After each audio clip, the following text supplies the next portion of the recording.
You found the Live Local Marketing Podcast, where business owners share their knowledge about what's working in the market today. No fluff, just their experiences and stories from people who are making it happen. And if authentic, practical marketing resonates with you, be sure to visit livelocal.warmmarketing.com and learn to grow your business on warm marketing referrals. Now, on to the show. Welcome. Thanks for joining us at the Live Local Marketing Podcast. Today we're with Mark Stern, not related to David or Howard Stern. Sir, how are we feeling today? I'm excited. I'm happy to be home. I've been traveling all week, so it's good to be back at home and gearing up for the long weekend.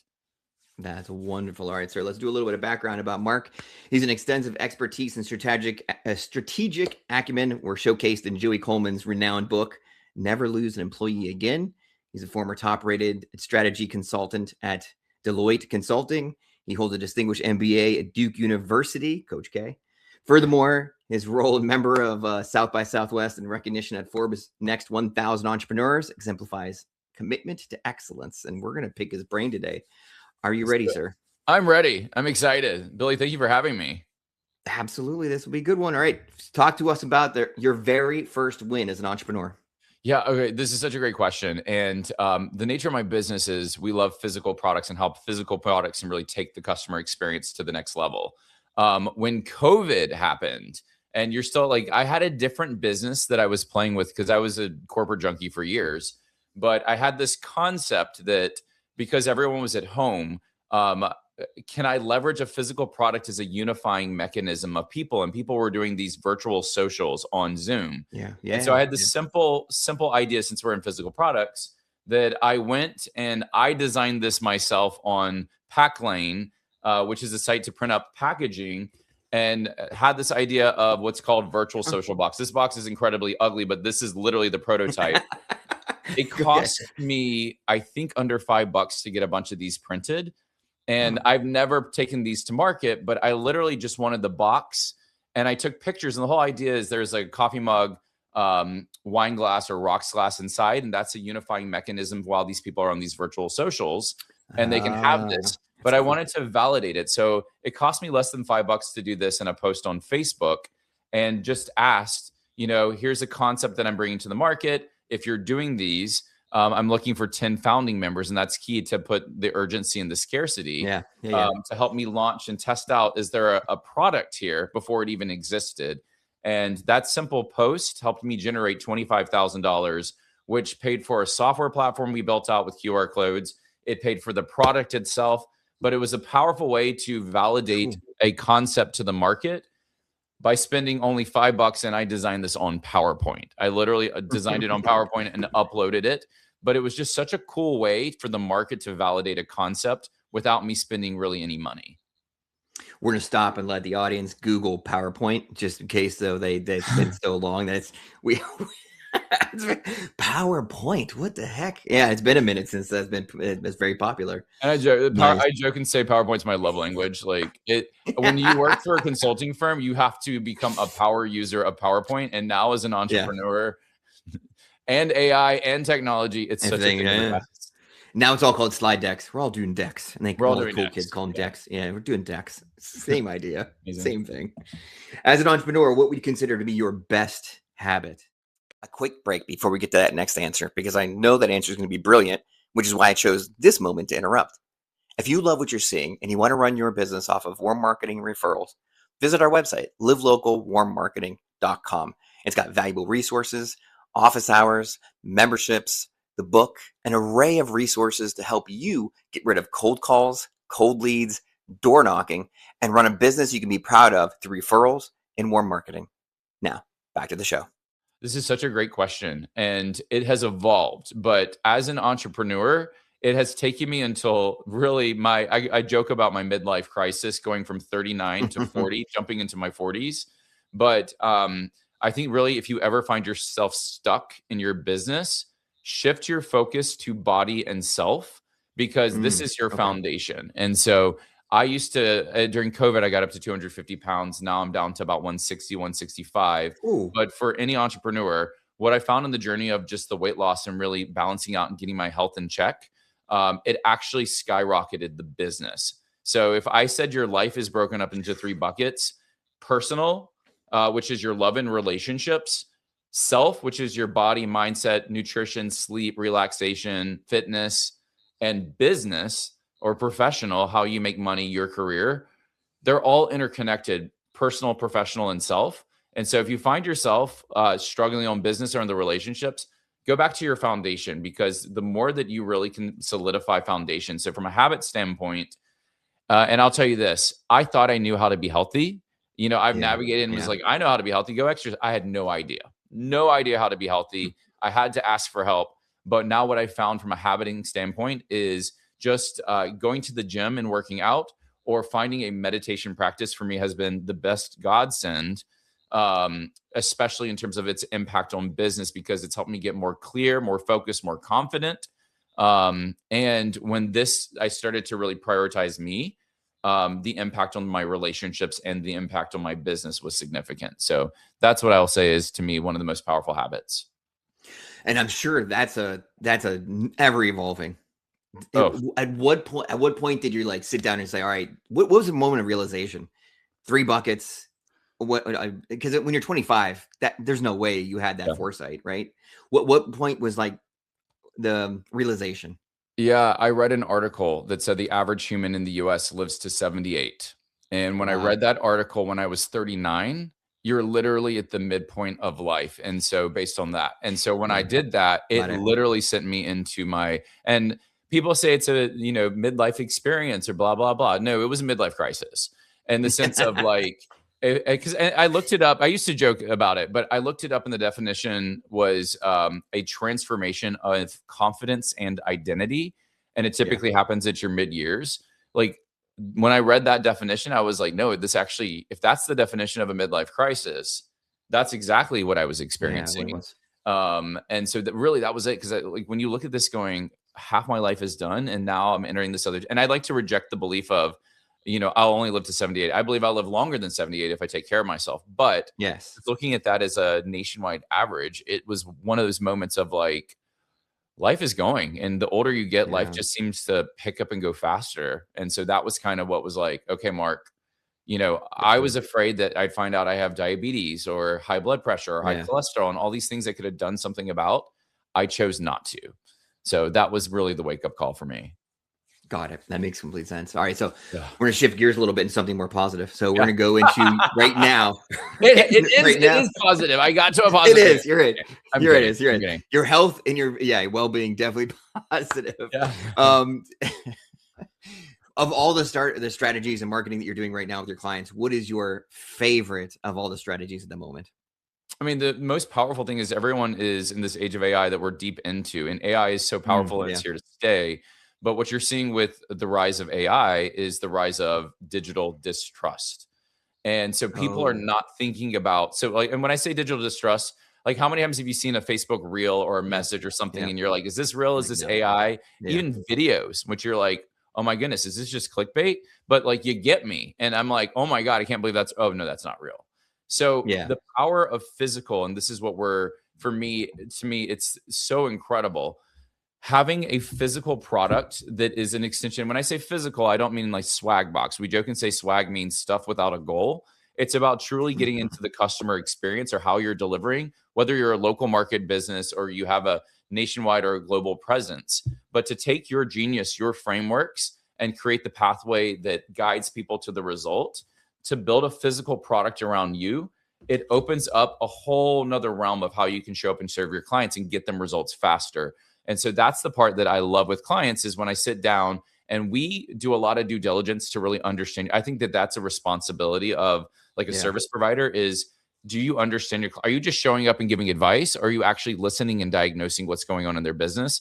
That's critical for us to be able to shape out what is that experience going to look like, and how does this serve as an enabler to truly um, take this as an extension of you, give you back your time while scaling your genius. And so this is kind of why I'm like, you got to think about the role that physical plays. And the other piece that I'll say is, when it's not just about putting a physical product in front of someone, it's about the intentionality. And what I mean by that is, what are things that you naturally save, and how do I engineer that in a product? Because I know when you read a book, you put a book on a bookshelf. This is why a lot of our boxes are a little bit bigger than the book. And we're going to brand the spine because I want you to put it on your bookshelf. I want to take up real estate. When you play Monopoly or a board game, you don't play it once and throw it out. You keep it. And there are things that occupy space. And I want to occupy real estate. And the other part about this that a lot of business owners don't do is go through it now, but I want you to go through it again in 3 or 6 months, because the repeatability of the experience keeps you top of mind. And that's what I love about physical is, how do I stay top of mind, even if I'm not actively pitching you right now? All right. So for the audience, real quick, you've been showing us boxes and things you've got. You got some visuals. If you're listening to this, he's got a couple of visuals. What are in the boxes?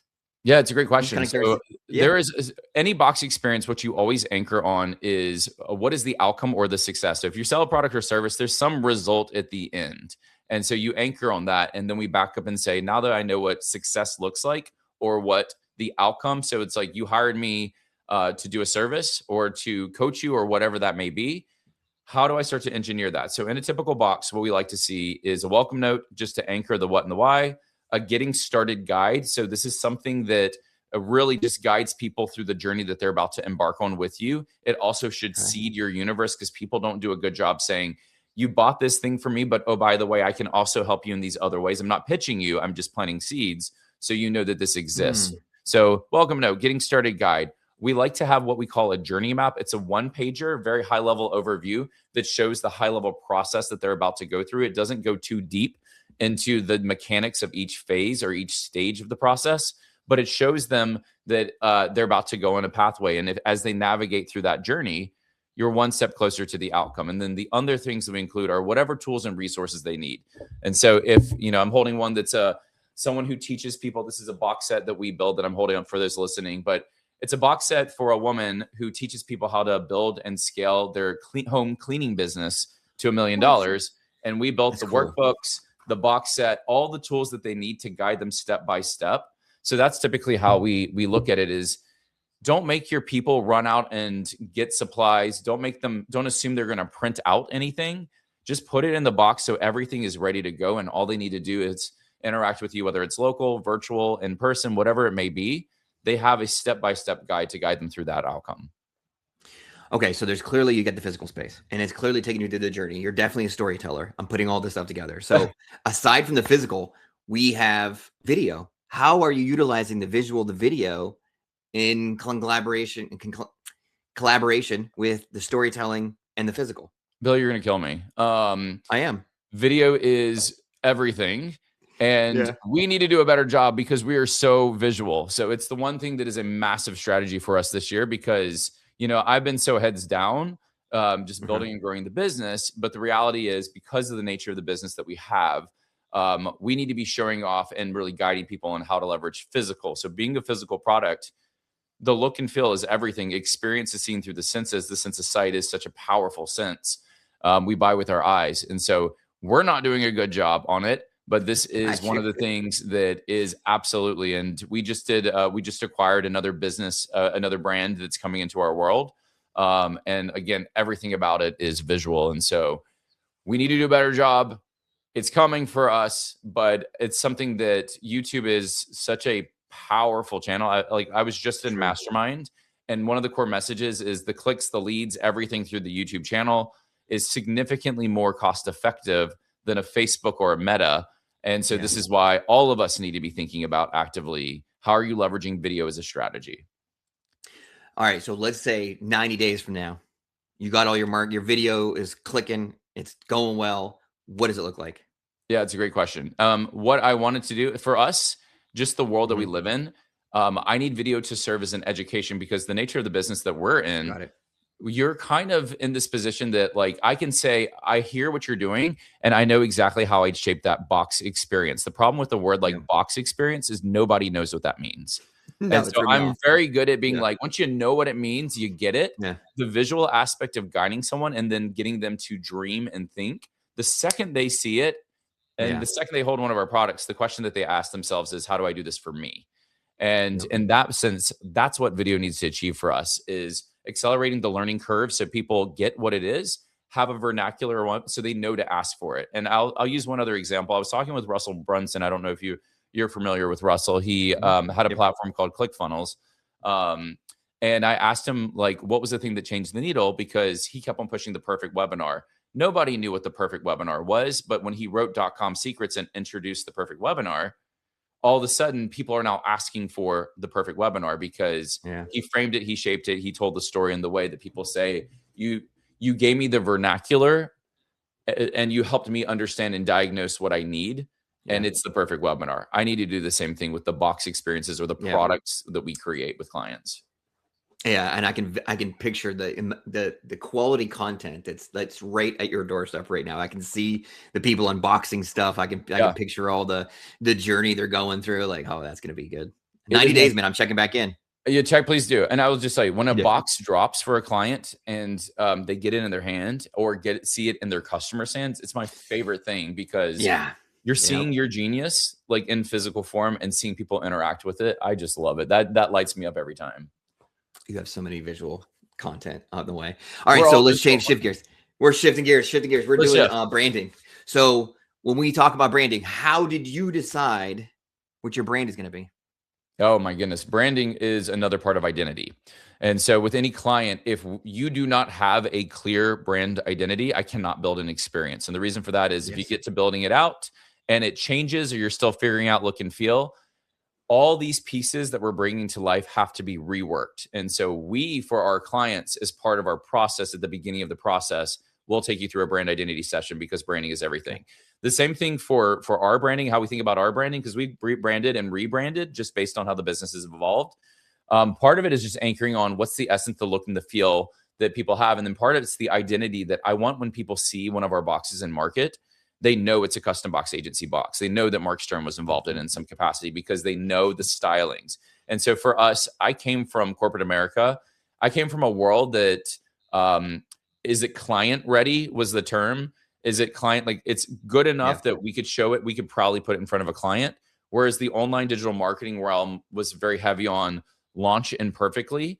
I'm not a good launch imperfectly type of person because sometimes launching imperfectly means you just throw a bunch of stuff together and we're celebrating you for taking action, but you're forgetting that there's a consumer that has to go through this experience and you didn't put it together in a way that reduces overwhelm or guides them through a journey. And so this is kind of where that, like, when I say it's truly everything, at the end of the day, if you see behind me, all these tiles, and it goes far, it goes on and on. This whole wall is covered with these tiles. They represent different products, but it's the design aesthetic. My team has about 12 designers on it.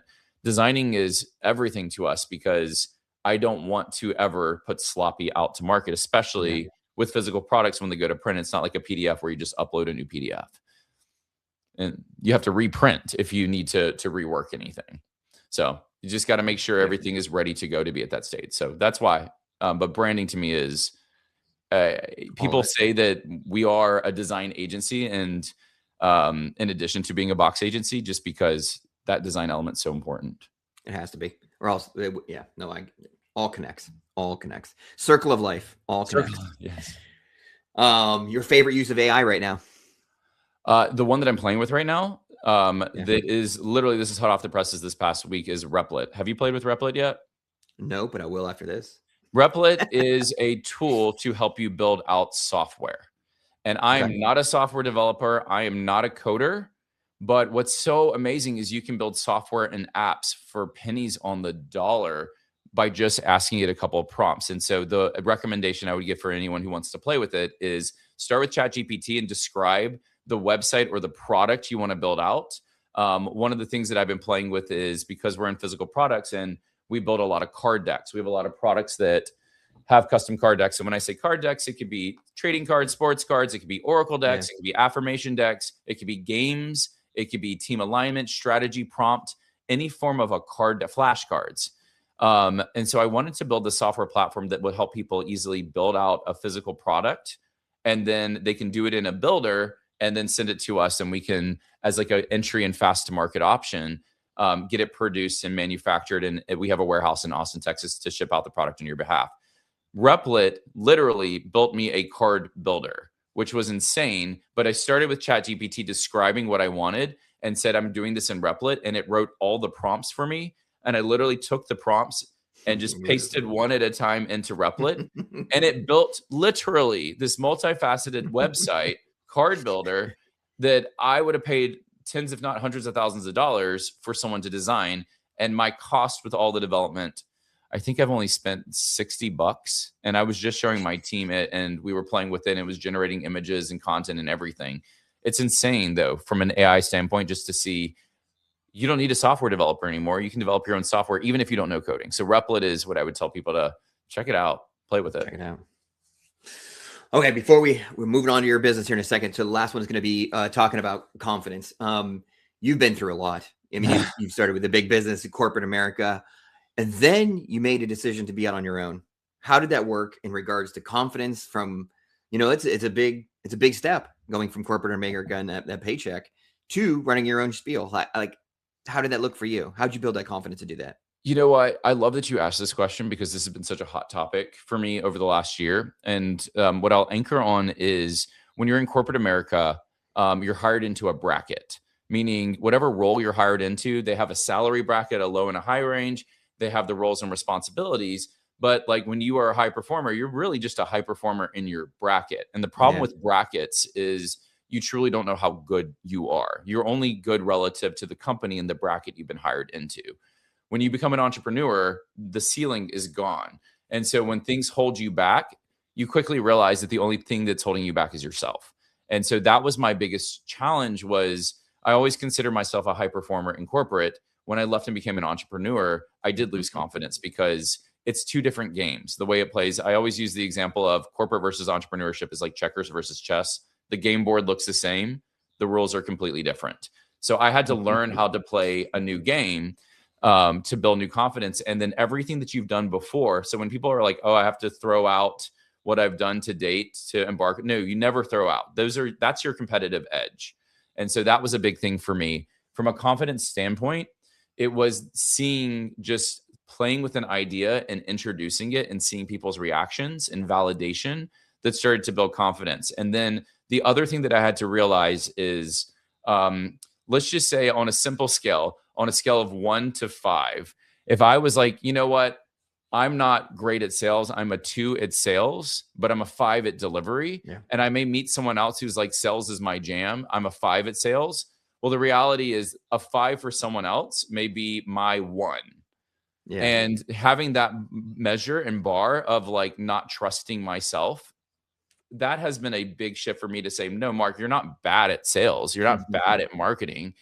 You just have a much higher standard than most people out there. You're actually just as good, if not better. And in that sense, it's just the exploration of curiosity. And I have to say this to everyone, your gut and your intuition, do not like listen to it, because that has been my best guiding light.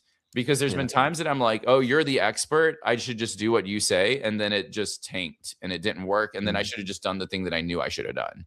And then you go back. But that's just part of the confidence building game, is trial and error. And just like finding that self-love and self-respect. I use the word self-respect. Like, is this decision, am I respecting myself with this decision? And so that's the big thing with confidence is my confidence just in the last year has skyrocketed when I simply just took action to say, stop the story that you're not good at this thing. You're actually really great at it. Trust yourself. And it's how you leverage the networks and the masterminds and the communities you're part of. But understanding that at the end of the day, if you take someone else's business advice, you are responsible for your business. They're not responsible for your business. And so in the sense of like, you are really truly responsible for your own domain. Trust yourself. Trust yourself. I mean, I still have like 75 more questions, but I think we're going to have to table it. Well, maybe we'll have to have a part 2 to this thing just to do a whole nother level of it. So, all right. So before we get into it, we're going to talk about your business. You need the time is for you to shine. And then where can people get more information or meet up with you? I love it. Thank you. No. So my business is Custom Box Agency. It was an accidental business. It was never meant to be the business. I was just so tired that every time I bought an expensive online product, whether it was 500, 1,000, 2,000, 10,000, I was just always like, just send me what I need. Like, stop saying print things out, because you assume I have a printer and it has ink and it has paper and it's hooked up to my computer and I'm organized. And if one of these things go wrong, I'm going to get in this mindset that someday I'm going to get to it. And if you just send it to me, everything I needed, you just took all those obstacles off the table. And I promise you, like, my happy zone with a lot of these boxes is between like 15 and $30. And so they're so much cheaper. And especially if it gets more people results faster, that's social proof for you to grow your business. So Custom Box Agency, it's all about optimizing customer journey. Box is our vehicle, and we anchor it on three things. Three different goals. Is your goal customer acquisition? So how people discover you to buying your products and services. Is it onboarding and delivery? So now that they've joined and come into my world, how do I set them up for success and show them the pathway? Or is it retention? That could be the next journey or the next way to support them. It could be awards and recognition. So anything physical across acquisition, onboarding, and delivery and retention, that's what we look at. And a Custom Box Agency, what we want to do is get into your business to help really give you back your time by having this physical product be an extension and an accelerator to what you do. So if people wanted to learn more, you can go to our website, customboxagency.com, book a free consultation. We love to hear what people are doing. And if there's any way we can support you, we'd love to as well. But we help from the strategy and the brainstorming down to bringing the product to life and manufacturing. And we have a warehouse, so we can also handle getting it into your customers' hands too. So we want to be a one-stop, an easy solution for you. And we are it's so much fun. Like, we're having a blast. So that's awesome. And then most people should stop by and just visit you in Austin, grab some barbecue, any and day. just do in-person meetings. Yeah, just do that instead, because it's a nice little place to grab some barbecue and enjoy yourself. Fastest way to my heart: tacos, barbecue, or just compliment my. I have a corgi. I have my little black-headed corgi, so a little dog. So those three things are the fastest way to my heart. That's perfect. All right, so we appreciate your time and help today. And as always, if you enjoy all these messages coming from actual entrepreneurs out there getting their hands dirty, doing the work, be sure you like and subscribe and check out the other episodes, because people like Mark need and have great ideas. They need some support. You got to be a part of it, man. Thanks for your time today. I appreciate you. Appreciate you, Billy. Thank you for having me.